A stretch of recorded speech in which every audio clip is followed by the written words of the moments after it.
우리 하나님의 말씀 로마서 12장 11절입니다. 로마서 12장 11절. 부지런하여 게으르지 말고 열심을 품고 주를 섬기라. 소망 중에 즐거워하며 환난 중에 참으며 기도에 항상 힘쓰며 성도들의 쓸 것을 공급하며 손 대접하기를 힘쓰라. 13절까지 봉독해 드렸습니다. 우리는 지금 로마서 12장 이후에 내용을 그리스도인들의 그 생활에 대한 내용을 살펴보고 있죠. 제가 처음에 우리 이 말씀동 들어와서 말씀을 배울 때에 그런 이야기를 들었었습니다. 성경은 이렇게 살라 저렇게 살라 그런 내용이 아니다라고 배웠었는데 가만히 성경을 읽다 보면 전부 다 이렇게 살라 저렇게 살라는 내용이거든요. 서신서 후반부에 보면은 서신서 전반부에는 복음의 메시지를 전달해 주고요. 그 이후에는 성도들의 삶에 있어서 오늘도 역시 마찬가지죠. 부지런하고 게으르지 말라. 그리고 열심을 품고 주를 섬기라. 하라 하지 말라. 이런 이렇게 살아라 저렇게 살라고 하는 그런 내용이 분명히 있단 말입니다. 그렇다고 한다면 우리가 좀 이런 부분들을 명쾌하게 좀 정리가 되지 않으면 이것이 우리들에게 한없는 또 부담이 되어질 수도 있게 되죠. 율법과 그럼 도대체 무엇이 다른 것인가에 대한 내용입니다. 먼저 이 율법이라고 하는 것은 우리 보면은 율법, 모세를 통해서 하나님께서 율법을 주시는데 율법도요, 역시 하나님께서 이것은 하라, 이것은 하지 말라, 하지 마라. 이런 이제 내용이죠. 이것은 하라, 이것은 하지 말라. 이것이 이제 율법의 내용인데, 이 율법, 이거 하라, 하지 말라를 만약에 이 백성들이 하라고 했는데 하지 아니하고 하지 말라고 했는데 한다고 한다면 그들은 정죄를 당합니다. 죄를 정죄당해요. 그러면 죄를 정죄당한다고 하는 것은 죄의 싹은 사망이기 때문에 결국은 사망 가운데 처하게 되어집니다. 이것이 이제 율법이 가지고 있는 어떤 기능들이죠. 그러니까 율법 앞에 가면은 여전히 하라 하지 말라에 묶여 있게 되어지고 그것을 지키지 못했을 때는 정죄함을 받고 사망 가운데 처합니다. 그러니까 우리 인간들이 하나님께서 주신 율법을 다 지키지 못한다는 거 아닙니까? 율법을 지키려고 한다면 항상 온갖 것, 이 모든 것을 다 매일매일 지켜야 됩니다. 그 중에 한 가지는 지켰는데 한 가지 못 지켰다? 아무 소용없어요. 다 지켜야 됩니다. 그것이 율법입니다. 그러니 그 누구도 이 율법에서 벗어날 자가 아무도 없이 다 사망 가운데 처한다는 것입니다. 그런데 기쁜 소식이 들려왔어요. 복된 소식이 들어왔는데 우리 주 예수 그리스도께서 이 땅에 오셔서 우리가 하지 못했던 이 율법을 우리 주님께서 온전하게 다 지키십니다. 하나님이 하라 하는 것은 다 하셨고요. 하나님이 하지 말라 하는 것은 예수님은 안 하셨습니다.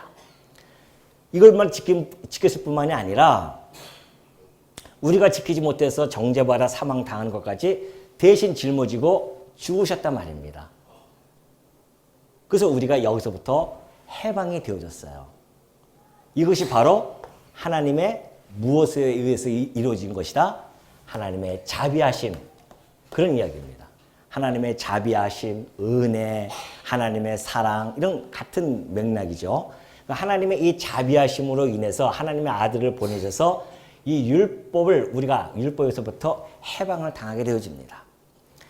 그래서 그 하나님의 자비 안에 놓여진 자들은 하나님의 자녀가 되어지고요.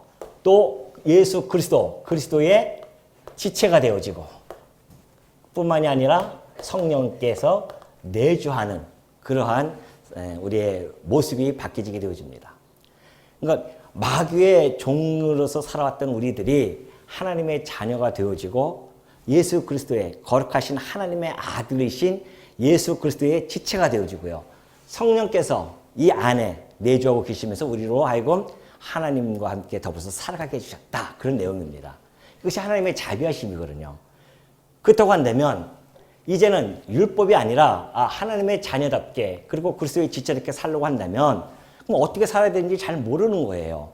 그래서 하나님께서는 당신의 사도들에게 말씀을 전해줍니다. 뭘? 내가 이렇게 너희들에게 이 사도에게 계시를 해줘서 성도들에게 이제는 율법이 아니라 권면이에요. 무슨 권면? 자비하심에 대한 권면. 자비한 안에서의 권면입니다. 이 권면도 마찬가지죠. 하라, 하지 마라. 그죠? 그렇게 되어져 있습니다. 이 권면도 우리가 지금 계속해서 권면을 받고 있지 않습니까? 12장 1절에서 그러죠. 바울이 내가 하나님의 자비하심으로 권면하노니 그래요. 권면하노니. 그래서 계속 하지 않습니까? 지난 시간에도 얘기했듯이 뭐 형제를 사랑하라. 그리고 형제를 미워하지 마라. 뭐 이러면서 권면을 하죠. 똑같이 그러한 구조 속에서 나타나는데 그러나 다른 것이 있습니다. 이 권면의 말씀을 우리가 지키지 못했을 때는 율법처럼 정죄를 당하지는 않아요. 이것이 다른 겁니다. 왜? 이제는 우리는 그리스도의 우산 안에, 요즘 뭐 핵우산, 해우우산 그러는데 예수 그리스도 안에 우리가 들어가 있기 때문에 그러한 자들은 정죄함이 없어요. 우리가 비록 이런 권면을 지금 받고 있지만 우리가 이것을 권면을 갖다가 지키지 못한다 할지라도 이것은 하나의 규범이거든요. 성도의 규범입니다. 규범이라고 하는 것은 마땅히 우리가 지키고 살아가야 할 어떤 본보기들이죠. 이런 규범을 우리에게 주셨는데 이 규범은 정죄함이 없습니다. 정죄하지 않으니까 사망 안에 처하지가 않죠. 그런데도 불구하고 하나님께서 이 권면을 주신 것은 우리들에게 하나님의 자녀답게 살아가는 것이 무엇인지, 예수 그리스도의 지체로 살아가는 것이 무엇인지를 지금 하나하나 하나님께서 가르쳐 주는 겁니다. 마치 우리 부모들이 자식들에게 하나하나씩 권면하듯이. 그러죠? 부모들이 종들은 말 안 들으면 어떻게 됩니까? 내쫓으면 돼요. 자식은 내쫓습니까? 안 그러잖아요. 끝없이 권면을 하는 겁니다. 아들아, 그렇게 하면 안 돼. 이것은 이렇게 해야 돼. 근데 너무너무 이 권면을 했음에도 불구하고 권면을 안 들어요. 권면을 안 듣는단 말입니다. 오늘도 제가 이렇게 아침에 여러분한테 권면을 하는 거죠. 그럼 이 권면은, 이 임 목사는 이 권면대로 잘 살기 때문에 여러분에게 권면할까요? 아니란 말입니다. 저는 가르치는 은사를 받았기 때문에 하나님의 이 말씀을 사도들을 통해서 주신 말씀이죠. 이 말씀을 여러분들에게 그대로 읽어드리면서 권면해 드리는 것이고 여러분과 저도 전하는 전하, 듣는 여러분이나 똑같이 권면을 받는 겁니다. 이 자리에서 우리가 권면을 받는 거죠. 그동안 혹시 잊어버렸다고 한다면 그 권면을 다시 기억나게 해서 아니야, 네가 그동안 일주일 동안 살아왔던 삶이 그건 아니야. 바로 이걸 해야 되는데 네가 지금 이걸 해왔어. 이걸 우리가 권면을 받는 거란 말입니다. 그 권면을 계속 권면을 하는데 아유, 나는 그냥 옛날 살던 그것이 좋습니다 해서 여전히 마귀의 종 노릇하면서 살아간다고 한다면 하나님께서 우리를 갖다 핏값으로 산 우리가 사생아가 아닌데 가만히 놔두겠어요? 그래서 뭐가 필요하냐면 징계가 들어갑니다. 징계가. 만약에 이 권면을 계속해서 받지 않으면 하나님이 채찍을 때리시는 거예요. 그래서 그 채찍을 맞고서는 아야, 우리 아이들에게 우리가 잘못하면 사랑의 매를 때리지 않습니까? 그래서 그 자식이 올바른 길을 갈 수 있도록 해주듯이 하나님도 당신의 자녀답게 살아가야 되는데 하나님의 자녀답게 살아가는 것이 아니라 여전히 마귀의 종로 타고 살아간다고 한다면 하나님이 어떻게 가만히 두시겠어요? 그럼 하나님의 아버지가 아니시죠. 그래서 이 사랑의 징계가 들어오는 겁니다. 그래서 징계를 맞으면 아차 해가지고 다시 이 권면의 말씀으로 들어와서 그리고 그 권면에 의해서 또 우리가 하나님 자녀답게 살아가게 되어지는 것. 이것이 이제 우리가 이 땅의 마지막 날까지 끊임없이 이어지는, 지속되어지는 우리의 삶입니다. 그렇기 때문에 여러분이 오늘 이 시간 혹시 여러분들이 하나님의 그 권면을 잊어버렸다고 한다면 오늘 주일날 이렇게 나와서 이 권면의 말씀을 듣는 겁니다. 그리고 지혜로운 자라면 이 권면의 말씀을 듣고 마음속에 새겨둘 것이고 어리석은 사람들은 이 권면의 말씀이 한쪽 귀로 왔다 한쪽 귀로 흘러버릴 것이고 그다가 대다 안 되면 하나님께서 어쩔 수 없이 징계를 제가 겁드리는 것이 아니라 원래 이치가 그렇게 되어 있으니까. 그래야 하나님의 자녀이죠. 자녀됨이 뭡니까? 잘못되는 걸 가만히 놔두는 것이 부모겠어요? 안 그렇단 말입니다. 그래서 징계가 필요한 것이다. 그러니 여기서 정죄받고 사망과 징계받고 깨닫고 돌아오는 것하고 전혀 다른 겁니다. 똑같이 하라 하지 마라 하지만은 율법 받고는 전혀 다른 내용입니다.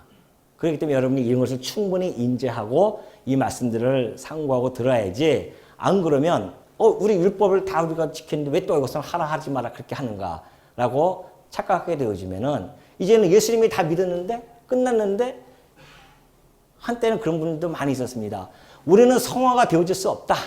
우리는 인간이기 때문에 도저히 할 수가 없다. 그래서 우리 예수님이 오신 것이 아니냐? 예수님이 다 지키셨기 때문에 이제 우리가 그렇게 지킬 필요가 뭐가 있겠느냐라고 자기를 합리화시키는 분들이 많이 있었습니다. 그게 아니라는 것이죠. 하나님의 자녀는 하나님께서는 끊임없이 그래서 이 자비하심을 서신서 전반부에 이야기하고 후반부에는 그 자비하심의 권면으로 계속해서 이어져 가는 겁니다. 이건 로마서뿐만이 아니에요. 계속해서 고린도라든가 갈라디아서, 에베소서 이런 모든 서신서가 이런 구조로 되어져 있다라는 겁니다. 내용은 조금씩 다를 수는 있지만, 그렇기 때문에 우리가 이걸 알고 들어가야 오늘 이 아침에 하나님께서 주시는 이 권면의 말씀이 뭔가, 내가 혹시 하나님의 자녀를 벗어나서 마귀의 종로 타며 살아가지는 않았는지를 다시 한번 이 시간에 우리가 깨닫게 되어지고 집중해서 한번 보게 되어지는 거죠. 그래서 우리가 지난 시간에 살펴보았듯이 맞아. 형제를 사랑하고 서로 우애하고 존경하기를 먼저 하는 것. 이것이 하나님의 자녀답게 살아가는 것이었구나. 이것이 하나님이 기쁘신 뜻이었고 우리들에게 권면했던 내용이란 말입니다. 그래서 우리는 그걸 일주일 동안 마음속에 품고 형제를 미워하는 마음이 들다가도 아니야. 그게 아니지 참. 우리 하나님께서 내게 말이죠. 형제를 사랑하고 우애하고 존경하기를 서로 먼저 하라고 했는데, 내가 만약에 그런 마음이 안 든다고 한다면 지금 내 안에 사단이 나를 하여금 넘어뜨리고자 하는구나. 그걸 깨닫고 기도하고, 그러면서 우리의 삶이 한 걸음 한 걸음 믿음의 진보적인 삶이 나타나는 것이다 라는 것을 여러분이 잊지 마시기 바랍니다. 자, 그렇다고 한다면 오늘 역시 마찬가지입니다. 부지런하여 게으르지 말고 열심을 품고 주를 섬기라, 그런 이야기를 합니다. 자, 우리가 그동안 이곳에 있을 때는 사단의 종이 되어져서 우리의 주인이 사단이었습니다. 그런데 하나님의 자비하심을 입은 자들은요, 섬기는 대상이 달라졌습니다. 여기는 우리가 마귀의 종노릇하며 살아왔는데 마귀를 섬기면서 살아왔지만, 우리가 하나님의 자비하심에 놓여져 있는 자들은 이제는 섬기는 대상이 하나님으로 바뀌었습니다. 그러죠? 아니, 자식이 아버지를 섬겨야지. 마귀도 마찬가지예요. 마귀도 하나님의 종이에요. 부리는 종이란 말입니다. 하나님이 부리는 종의 말을, 하나님의 종인 그 마귀의 말을 들어야겠냐 말이죠. 누가? 하나님의 이제 자녀가 되어진 자가. 그래서 우리가 하나님의 이 자녀 되어진 것이 바로 마귀로부터 벗어난 것이고, 주를 섬김의 대상이 완전히 바뀌어졌다. 그걸 일단 우리가 아셔야 됩니다. 우리는 주를 섬겨야 되는구나. 네, 그러죠. 자, 그렇다고 한다면 주를 섬기는 태도가 어떠한 태도일까요? 부지런하여 게으르지 말고 열심을 품고 섬기라. 그런 이야기합니다. 여러분, 시간이라고 하는 것은요, 변질과 변화를 동반합니다. 그러죠? 시간은. 그래서 변질이라고 하는 것은 본질적인 바뀜입니다. 변질도 긍정적인 것이 있고 부정적인 것이 있습니다. 음식을 예를 들어서 시간이 흐르면 상해버려서 못 먹습니다. 그런데 어떤 음식은 잘 발효가 돼요. 발효 음식이 되어져서 우리들 몸에 유익한 음식으로 주어진단 말입니다. 그 본질이 바뀌지만은 어떤 것은 긍정적인 효과가 나타났고 어떤 것은 부정적인 효과가 나타나죠. 변화도 마찬가지입니다. 시간이 흐르면 변화가 되어지죠. 우리가 초등학교 때의 모습과 중학교 때의 모습과 고등학교 때의 모습이 다 다르잖아요. 변화가 주어집니다. 근데 그 변화 속에서도 긍정적인 변화가 있고 부정적인 변화가 있어요. 자라나면서 점점 성격이 막 괴팍해지는 아이가 있는가 하면 자라나면서 점점 온순해지고 좀 온화해지고 따뜻하고 이런 또 성격이 바뀌는 아이들도 있고요. 이런 변화가 주어지는 것이죠. 그것처럼 시간이라고 하는 것은 그런 변화와 변질을 동반합니다. 그런데 이것이요, 우리의 영적인 삶에서도 그대로 동일하게 나타납니다. 여러분 생각해 보시죠.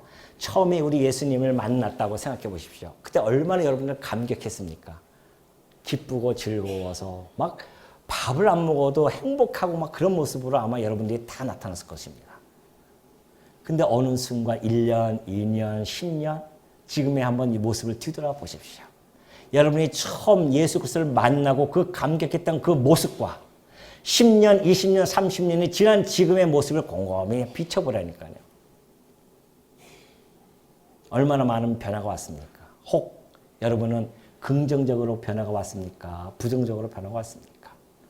나는 혹시 예수 그리스도를 알고 나서 그 부지런했던 그 모습이, 그렇게 열심을 품고 살아왔던 나의 모습이 지금은 게으르게 되어지지는 않았는지 한번 곰곰이 살펴보라니까요.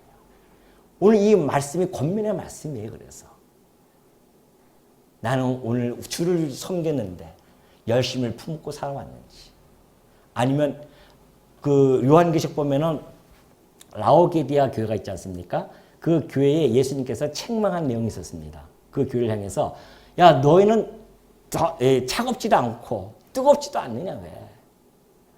차든지 덥든지 해야지. 그렇게 미직을 하면은 내가 내 입에서 널 토해내버릴 거야. 어마어마한 말씀을 하십니다. 우리의 신앙삶이 어느새 뜨거 미지근해진 그런 신앙은 되어지지 않았는지, 차든지 덥든지 해야 될 텐데 그냥 미지근해가지고서는 물에 물 탄 듯 술에 술 탄 듯 그런 우리의 신앙생활은 지금 있지는 않는지 오늘 이 시간 뒤돌아보는 시간이 되어지시기를 바랍니다. 그래서 지금 여기서 바울이 얘기했듯이 네 열심을 품어야 되는데 주를 섬겨야 된다. 근데 열심을 품고 주를 섬겨야 그런 이야기를 하게 되어지는 것입니다. 그런데 열심을 품는데요. 그 열심, 주를 섬기는데 우리 주님이 보이면 참 좋을 텐데 안 보이잖아요. 오늘도 우리 주님이 여기 와서 딱 앉아 계시면 아마 여러분들 눈빛이 그냥 반짝반짝 빛나가지고서는 그냥 우리 주님한테 얼마나 잘 보이려고 그냥 안 그러겠어요? 막 여기서 졸겠습니까? 막 주님이 여기 앉아 계시면은 좋은 것이 어딨겠습니까? 눈이 번쩍 떠가지고서는 우리 주님한테 그냥 잘 보이려고 끝나오면 그냥 막 주님 하면서 섬길 텐데 안 계셔요. 눈에 우리에 보이지 않으신단 말입니다. 근데 왜 주를 어떻게 섬기는 건가 도대체 그러면? 그것이 바로 앞에 부분에 있었습니다. 하나님께서 우리 주님께서 각 직임의 기능에 따라 은사를 나눠줬어요. 그 은사대로 교회를 열심히 섬기고 봉사하는 것, 자기의 은사 따라서 열심히 봉사하는 것, 그것이 주를 섬기는 방식입니다. 또 하나는 우리 주님이 머리시고요. 교회는 몸입니다. 그리고 몸에는 지체와 지체가 있어요. 그러면 지체와 지체끼리 서로 섬김을 하는 것. 그래서 앞에 우리 지난 시간에 배웠듯이 형제를 사랑하고 우애하고 존경하기를 먼저 하고 이런 모든 것들이 주를 섬기는 방식들입니다. 주를 섬기는 거예요, 그것이. 눈에 보이지 아니하는 그 예수님을 섬긴다고 그렇게 난리를 치고 막 그러는데 보이는 성도, 그의 지체도 하나 섬기지 못하면서 보이지 아니하는 주를 어떻게 섬기겠다는 겁니까? 먼저 우리 눈에 보이는 그 지체를 섬기지 아니하고서는 주님을 섬길 수가 없는 거죠. 그러니까 예수님이 그런 말씀을 하신 겁니다. 의미심장한 말씀을 하셨어요. 제자들에게 제자의 이름으로 이 작은 자에게 냉수를 하나 대접하는 자는 결탄코 상을 잃지 않는다고 합니다. 제자의 이름이 뭡니까? 예수 그리스도의 제자의 이름, 그것은 곧 그리스도의 이름으로 냉수 한 대접이라도 이렇게 대접하면은, 냉수 한 그릇이라도 대접하면은 결탄코 상을 잃지 않습니다. 우리 주님이 직접 하신 말씀이에요. 그렇다고 한다면 우리 주님을 섬긴다고 하는 것은 내 은사대로 열심히 봉사하는 것도 포함되지만 주께서 맺어준 그리스도의 피값으로 같이 맺어진 이 형제들을 섬기는 것, 서로 먼저 존경해주고 존중해주고 사랑해주고 대접해주고 이런 모든 것들이 주를 섬기는 일들이라는 겁니다. 근데 문제는 열심을 품어야 되는데 이 열심이 내 육체의 열심이냐? 여기 열심을 품으라고 했죠? 그 열심 앞에는요, 원문에는 성령 안에서라는 단어가 있습니다, 사실은. 그 원문에는. 그래서 성령 안에서 열심을 품고 주를 섬기라는 것이죠. 또 성령 안에서 우리가 주를 섬기는 거죠. 성령 안에서 성령의 열심으로 하느냐, 육체의 열심으로 하느냐, 그것이 이제 문제입니다. 그게 관건이죠. 그러면 누구만 알 수 있겠어요? 하나님과 자기는 알 수 있습니다. 그걸 판단의 기준이 있어요. 내가 지금 성령의 열심으로 하고 있는지 아니면 육체의 열심으로 하고 있는지 판단의 기준이 뭐냐면 지금 내가 하고 있는 이 일이 기쁘고 즐거운가에 대한 그 일입니다. 내가 지금 하고 있는 이 봉사가 기쁘고 즐거운가. 기쁨과 즐거움이라고 하는 것은 이 하나님의 이 자비하심 속에서 그것을 느끼고 깨닫는 자. 그래서 그 자비함의 그 기쁨 때문에 기쁘고 즐거움으로 열심히 성도를 섬기는 일, 교회를 섬기는 일, 그 일을 하게 되어집니다. 근데 육체의 열심은요, 이제 눈치껏 해야 되니까 하다 보면 짜증이 나는 겁니다. 기쁘고 즐겁지가 않아요. 감사함이 없습니다. 성령의 열심은 그 일을 함에 있어서 감사가 나와요. 그리고 성실하고요. 그리고 지속적으로 일을 할 수가 있습니다. 성령의 열심으로 하는 것은. 근데 육체의 열심은 지속적이지 못합니다. 하다가 짜증나니까 안 해버려요. 왜 나만 이 일을 해야 돼? 이것이 하나님으로부터 오는 기쁨으로 시작했다고 한다면 왜 나만이 아니죠? 나는 이 일을 해야 돼. 이렇게 빠져야 되는데 왜 나만 이 일을 해야 돼? 이렇게 돼버리거든요. 그것은 이제 육체의 열심이죠. 그렇기 때문에 우리가 이런 판단 기준을 스스로 할 수 있습니다. 아, 내가 지금 이 일을 하는데 교회 와서 섬기고 봉사하는데 왜 이렇게 짜증이 날까? 이것은 분명히 내 육체의 열심이구나. 하나님이시여. 그때는 이제 뭐 합니까? 자기를 깨닫고 뒤돌아서서 하나님께 또 간구를 해야 되지 않겠습니까? 힘을 공급해 달라고 또 간구를 해야 되죠. 물론 우리가 이 땅에 살아가다 보면 영적인 무기력함을 느낄 때도 있고요. 영적인 나태함이 느낄 때도 있고요. 그럴 때도 있습니다. 모든 것이 우리가 사이클이 있잖아요. 우리 삶이라고 하는 것은 다 사이클이 있습니다. 어떤 때는 막 열심히 품고 하다가도 어떤 때는 무기력해지고 나태해지고 막 이럴 때가 있습니다. 그럴 때 우리가 더욱 하나님께서 이제 이런 권면의 말씀이 그래서 그렇게 들어가는 겁니다. 혹시 여러분들이 영적인 무기력함이 지금 놓여져 있다고 한다면, 그래서 영적인 나태함에 있다고 한다면 오늘 이 말씀이 여러분들의 신부에 파고 들어가야 됩니다. 맞아. 내가 그동안 너무 영적인 무기력 속에서 영적인 태만함 속에서 내가 살아왔구나. 오늘 우리 주님께서 하시는 말씀이 내게 대하여 하시는 말씀이 너 부지런하고 게을르지 말아야 된다. 내가 너에게 열심히 품으라고 내가 성령을 너에게 주지 아니하였느냐. 근데 네 안에 있는 성령을 소멸하면 되겠느냐. 소멸한다는 뜻은 없어진다는 뜻이 아니라 억누르는 거예요. 잠깐만. 성령을 억눌러. 성령에 내게 주신 은사가 있어요. 성령께서. 그 은사를 하지 않고 가만히 있으면 억누르는 거죠. 그게 소멸되어지는 겁니다. 그럴 때 우리 주님께서 오늘 이 말씀으로 우리를 깨닫게 하시는 거죠. 그래서 맞아. 내가 그동안에 혹시 내가 그렇게 살아왔다고 한다면, 내가 주 앞에서 부지런하지 않고 게으르게 살아왔다고 한다면 오늘 이 말씀이 나로 하여금 쳐서 맞아. 내가 이제부터는 주를 위하여 열심히 다시 살아야 되는데 내가 하나님께서 내게 베푸신 이 사랑과 은혜가 자비하심이 얼마나 큰 것인데 이것이 전부인데 그러면서 우리가 다시 뒤를 돌아서서 바라볼 수 있는 그러한 시간이 되어진다는 것 잊지 마시기 바랍니다. 자, 그러면서 12절 넘어갑니다. 소망 중에 즐거워하며 환난 중에 참으며 기도에 항상 힘쓰며 그런 이야기를 하죠. 성도의 생활 가장 기본 3대 요소가 뭔지 아십니까? 성도 생활에 있어서 가장 기본적인 3대 요소. 다 아실 것입니다. 뭘까요? 믿음, 소망, 사랑이죠. 이것이 우리 성도 생활의 3대 요소입니다. 가장 기본적인 것이죠. 이 세 요소 중에서 한 가지나 두 가지가 없다고 한다면 아무 의미가 없습니다. 우리의 이 소망이라고 하는 것은 믿음이 없으면 아무 의미가 없어요. 이 소망은 예수 그리스도의 그 믿음의 그 뿌리를 두고 있기 때문에 그렇습니다. 그러니까 우리가 아무리 믿음이 없다고 한다면 소망도 없는 거죠. 그렇기 때문에 믿음이 없다, 소망, 사랑 아무 의미가 없어집니다. 근데 우리가 이 소망이 없다? 그러면 이 믿음은 공허해지는 겁니다. 믿어서 뭐 하겠어요?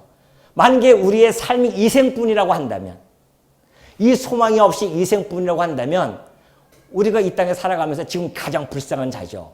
이 비 오는 날 뭐하러 여기 나와서 앉아서 이렇게 있네 말이죠. 만약에 소망이 없다고 한다면. 그러니 소망이 없다고 하면은 믿음도 공허해집니다. 그러니까 우리가 믿음이 있는 자는 소망이 있는 것이고, 소망이 있는 자는 사랑 속에서 서로 살아가는 거죠. 같은 믿음 속에서 같은 소망을 가진 자들이 사랑하면서 살아가는 겁니다. 만약에 사랑이 없다? 믿음은 무슨 믿음이에요? 죽은 믿음이에요. 무슨 소용이 있습니까? 같은 믿음을 가지고 같은 소망을 가진 자들이 이 소망가에서 소망이 이루어지는 날 영원토록 함께 살면서 해야 할 일은 뭡니까? 오로지 한 가지예요. 하나님 여호와를 찬송하면서 그의 지체들을 함께 영원토록 사랑하면서 살아가는 거. 그래서 셋 중에 항상 있을지언데 그 중에 제일은 뭐예요? 사랑인 겁니다. 같은 믿음과 같은 소망을 가진 자들이 얼마나 소중한 자입니까? 그래서 사랑이 같이 나눌 수 있는 겁니다. 성도의 생활 중에서 이 셋 중에 어떤 거 하나라도 소홀히 여길 수가 없고 어떤 거 하나라도 없으면 아무 의미가 없다. 그런데 오늘 이 소망이 바울이 지금 권면을 합니다.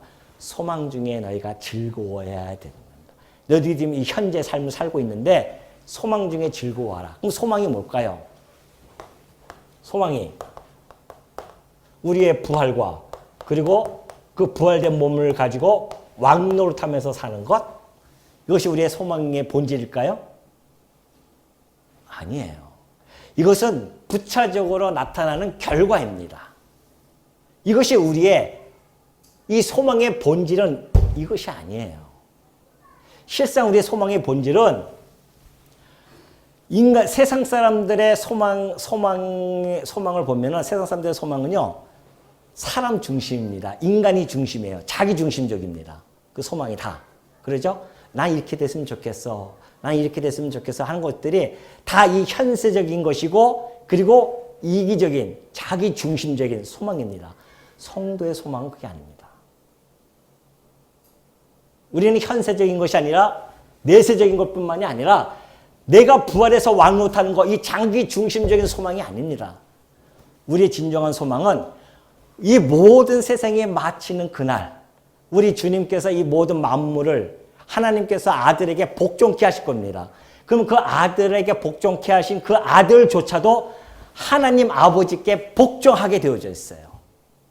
그 복종하게 되어지는 그 이유는 우리 하나님께서 만유의 주 대신, 우리의 만유의 주 대신, 우리 하나님께서. 그것이 바로 소망의 본질이에요.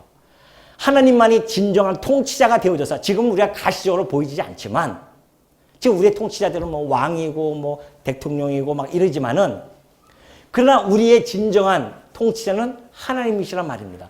그분이 만유의 왕으로서 주로서 우뚝 세워지는 날, 모든 것이 다 끝나고 그가 그 만왕의 왕으로서 만유의 주로서 모든 것을 다스려 나갈 때에 우리는 그와 더불어서 부활한 몸으로 함께 왕노릇하게 되어진다는 겁니다. 그러니까 우리의 소망 본질은 이거죠. 한번 고린도 전서로 한번 넘어가 보도록 하겠습니다. 고린도전서 15장입니다. 고린도전서 15장 22절. 물론 로마서 5장 2절 우리가 살펴보았던 그 앞에 내용들도 그런 내용이 있죠. 바울이 그런 이야기합니다. 하나님의 영광을 바라고 우리는 즐거워한다 그래요. 하나님의 영광을 바라보고 우리는 즐거워한다라고 얘기했지만 고린도 성도들에게는 이렇게 전해졌습니다. 고린도전서 15장 22절. 아담 안에서 모든 사람이 죽은 것 같이 그리스도 안에서 모든 사람이 삶을 얻으리라. 그러나 각각 자기 차례대로 되리니 먼저는 첫 열매인 그리스도요 다음에는 그가 강림하실 때에 그리스도에게 속한 자요 그 후에는 마지막이니 그가 모든 통치와 모든 권세와 능력을 멸하시고 나라를 아버지 하나님께 바칠 때라. 이제 마지막 심판 때죠. 그가 모든 원수를 그 발 아래에 둘 때까지 반드시 왕노로 타시리니 맨 나중에 멸망받을 원수는 사망이니라. 만물을 그의 발 아래에 두셨다 하셨으니 만물을 아래에 둔다 말씀하실 때에 만물을 그의 아래에 두시니가 그 중에 들지 아니한 것이 분명하도다. 자, 중요합니다. 만물을 그에게 복종하게 하실 때에는 그 이야기는 모든 만물을 그리스도에게 복종하게 하실 때는 그 이야기입니다. 아들 자신도 그때의 만물을 자기에게 복종하게 하신 이에게 복종하게 되리니 그 아들이신 그리스도께서 하나님 아버지에게 모든 걸 다 복종한다. 왜 그렇게 하느냐? 이는 하나님이 만유의 주로서 만유 안에 계시려 하심이라. 결국은 아들도 하나님께 복종을 합니다. 모든 만물을 다 다스리고 나서는 그 만물을 다스리게 했던 그 하나님에게 복종하게 해요. 그럼 하나님께서 만유의 주로서 우뚝 서는 그날, 이것이 우리의 진정한 소망이란 말입니다. 그래서 그 하나님 안에서 우리가 하나님의 그 사랑 안에서 영원토록 그 통참을 받고 살아간다는 것, 이것이 성도에게 가장 큰 소망이고 우리는 이 소망 중에 살아가는 자들입니다. 자, 세상에서 꿈꾸는 소망과 본질적으로 다르잖아요. 성도만이 가지고 있는 이 소망입니다. 그래서 즐거워하라는 겁니다. 이 땅에 살아가는 삶이 몇 년입니까? 여러분이 오래 살아야 100년입니다. 그 100년은 성경에서 이야기한 것처럼 이 100년뿐만이 아니라 이 시간 세계라고 하는 것은 밤의 한 경점이라고 했습니다. 영원한 세계에 비하면 밤의 한 경점이에요.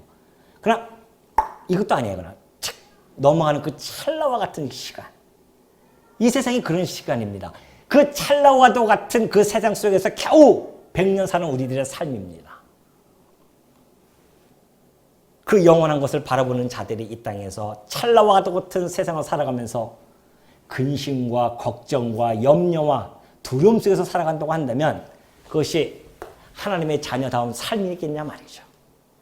우리들에게 이 어마어마한 소망을 주셨는데 영원토록 누릴 이 소망, 시간을 초월한 그 소망을 우리에게 주셨는데 그러니 이 찰나와도 같은 이 삶, 내가 태어나서 죽을 때까지 이 찰나와 같은 이 삶이 결국은 그는 무슨 삶을 산다 할지라도 즐거워할 수 있다는 겁니다. 뭐가 있기 때문에? 소망이 있기 때문에. 그래서 그 바로 뒤에 나오는 이야기가 환난 중에 참으며 그런 이야기가 나옵니다. 내 삶이 환난이에요. 지금 이 땅에 살아가면서 우리가 환난 속에 살아갑니다. 이 말세는 다 고통하는 때입니다. 환난이에요.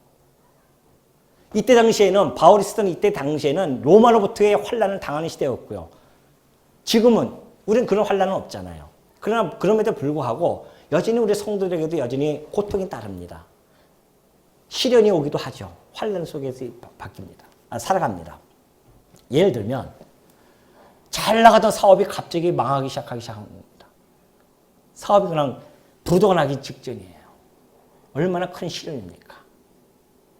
어떤 분들은 잘 나가던 그냥 멀쩡한 몸에 질병이 생겨가지고서는 암이 걸렸다 그런 경우도 참 많이 있습니다.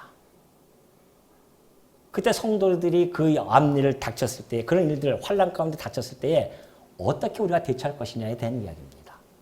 어떻게 여러분 대처하겠어요? 하나님 원망하실 겁니까? 하나님, 저 예수 안 믿는 저들도 저렇게 사업도 승승장구하고 잘 나가는데 왜 하나님 내가 잘 믿었는데 왜 이렇게 내 사업을 이렇게 망하게 하십니까? 라고 하나님을 원망하시겠습니까? 아니면 하나님 저 예수 안 믿는 친구들은 건강하게 잘 살고 있는데 내게는 왜 이런 질병을 줘가지고서는 내게는 이렇게 어려움을 줍니까? 라고 하나님을 원망하시렵니까? 생각해 보십시오. 하나님이라는 뜻이 뭡니까? 전능자예요. 전능자는 못 이룰 것이 없는 자입니다. 그러면 우리 아버지가 전능자예요? 아버지가 능력이 없어서 지금 자기 자식을 사업을 부도시키겠습니까? 부도나게 하겠습니까? 질병을 못 낫게 하겠습니까? 생각해 보시라니까요. 우리 하나님이신데. 분명히 자기 피값으로 산 그 귀한 이 자녀인데. 아니, 제가 그전에 말씀드렸듯이 우리 딸애를 키울 때 보면은 막 저방에서 애를 이제 어렸을 때 막 기침을 그렇게 하는 거예요. 콜락콜락 기침합니다. 부모된 마음으로서 아휴 내가 대신 기침해 줬으면 좋겠다. 그런 마음 안 갖는 부모 있습니까? 다 그런 마음 같습니다. 아이고 내가 대신 아팠으면 좋겠다. 아니 우리 인간도 그러할지언데 하나님께서 이 피값을 이것을 우리의 사랑을 확증시켜 주신 그 하나님께서 자기의 자녀가 사업이 부도나고 자기네가 아프고 하는데 그걸 즐거워할 부모가 하나님이 어리겠습니까? 그렇다고 한다면 우리가 한번 곱씹어서 생각할 수가 있죠. 하나님이 능력자이신데 이걸 왜 못하실까? 못하는 게 아니라 뭐다? 안 하고 계시는구나. 그럼 왜 안 하실까? 한번 생각해 봐야 되겠죠. 왜 나를 환난 속에 집어넣었을까? 나를 왜 시련 속에 집어넣었을까라고 한 번쯤은 생각할 수가 있단 말입니다.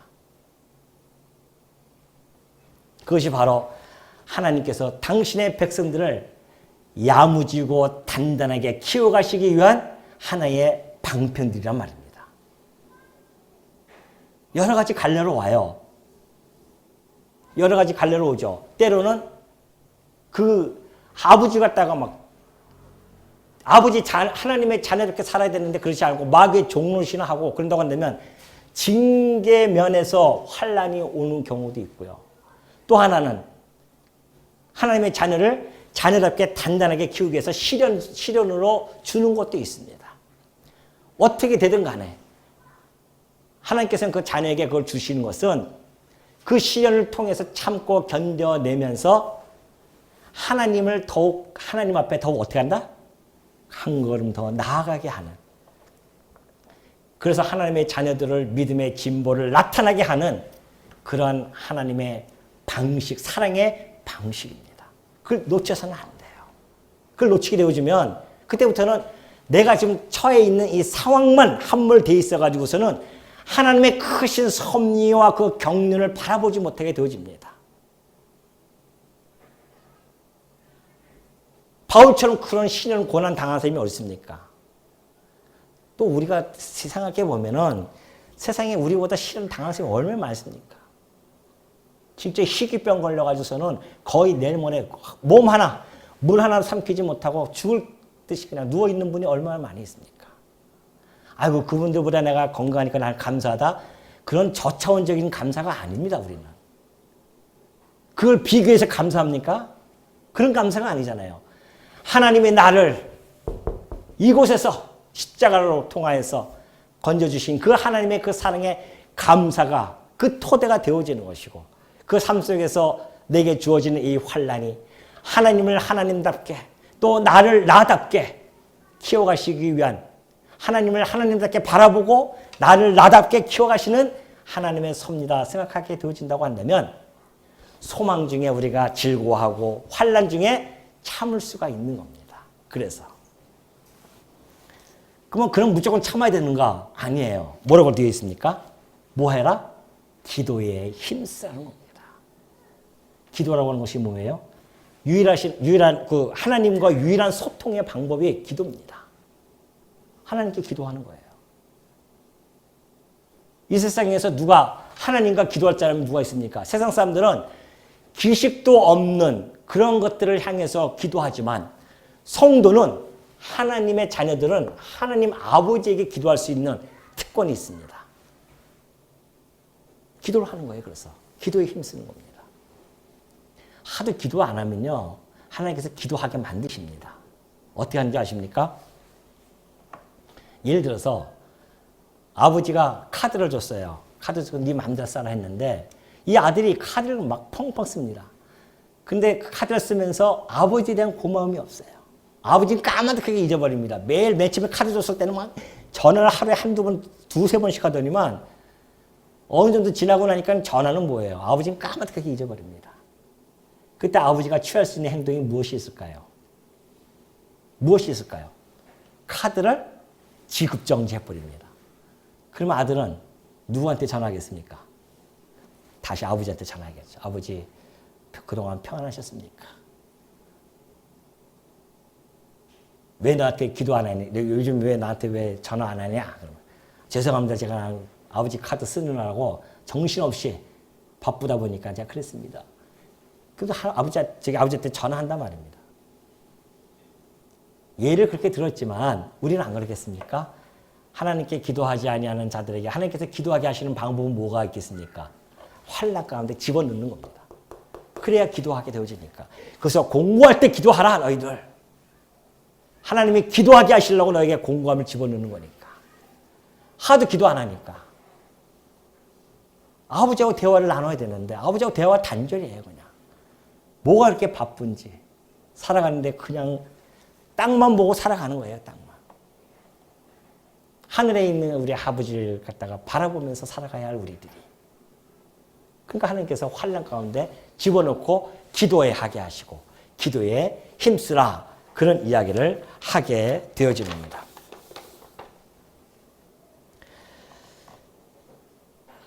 이 기도라고 하는 것은 우리가 평상시에도 기도해야 되지만 환난 속에 더 해야 되는 것이 환난 가운데 우리는 마음이 약해지잖아요. 그때 하나님께서요 그 마음을 대처할 수 있는 그 은혜의 방편으로 주신 것이 기도거든요. 성경에 보십시오. 다 얼마나 다 기도가 열심히 하는지 모릅니다. 우리 머리 대신 글서부터 기도하기 시작하니까요. 무리들이 막 몰려오면은 따로 혼자서 딱 떨어져서 기도하러 올라가십니다. 그리고 겟세마네에서 엎드려서 기도할 때는 정말 피땀이 흘리도록 기도하시고요. 제자들도 그랬잖아요. 처음 초대교회는 사도들의 말을 듣고 그들이 함께 모여 떡을 떼며 즐거워하며 오로지 뭐에 힘쓴다? 기도에 힘쓰니라. 그만큼 중요한 거거든요. 기도에는 능력이 있습니다. 의인의 간구는 능력이 있다고 했잖아요. 성경에서 예를 하나 들어드리면 베드로가 갇혔습니다. 성도들이요 마가의 집에 모였습니다. 열심히 기도하기 시작합니다. 기도하는데 성경에 보면은 간절히 기도한다 그래요. 간절히. 그런데 놀라운 일이 벌어집니다. 그때에 간절히 기도할 때 놀라운 일이 벌어지는데 베드로가 천사가 나타나서 쇠사슬을 풀어줘요. 베드로도 깜짝 놀랍니다. 비몽사몽간에 옥문이 열립니다. 그리고 베드로가 그 유유하게 걸어 나옵니다. 그리고 그가 성도들이 걱정하면 기도하는 그 마가의 집에 가서 두드립니다. 두드렸어요. 로데라고 하는 그 여자아이가 하나 나옵니다. 베드로 보고 너무너무 놀란 거예요. 문도 안 열어주고 막 뛰어 들어갑니다. 하는 이야기가 베드로님이 오셨어요. 베드로님이. 거기 있는 사람들이 뭐라고 했겠습니까? 오 주여 응답해 주셔서 감사합니다. 그렇게 했을까요? 네 미쳤구나 지금. 미쳤다 그래요. 그러려면 기도는 뭐하러 해요? 믿음이 없이 기도하면은. 미쳤구나. 아닙니다. 진짜 베드로입니다. 했더니만 아유 그러면 네가 천사를 보았다. 근데도 계속 두드립니다. 진짜 나가봤더니 베드로가 와 있어요. 기도라고 하는 것이 그런 응답의 능력의 역사가 있습니다. 하나님께서 기도하게 하신 이유는 응답해 주어서 내가 하나님과 나와의 관계가 아버지와 아들의 관계임을 확인시켜주는 놀라운 하나의 과정입니다. 저도 지금 뒤돌아보면은 하나님께서 내 마음에 소원을 줘요. 기도의 소원을 주고 지금까지 살아온 거 보면은 다 기도대로 이루어졌어요. 놀랍지 않습니까? 놀라워요. 저도 어느 때는 진짜 믿음이 없이 기도할 때가 많이 있거든요. 제가 저기 그 전에 있었던 거기에서도 지인이 가정에 어려운 가정이 있어가지고서는 기도해달라고 목사님. 그래서 제가 시간 정해놓고 얼마나 기도를 했는지 모릅니다.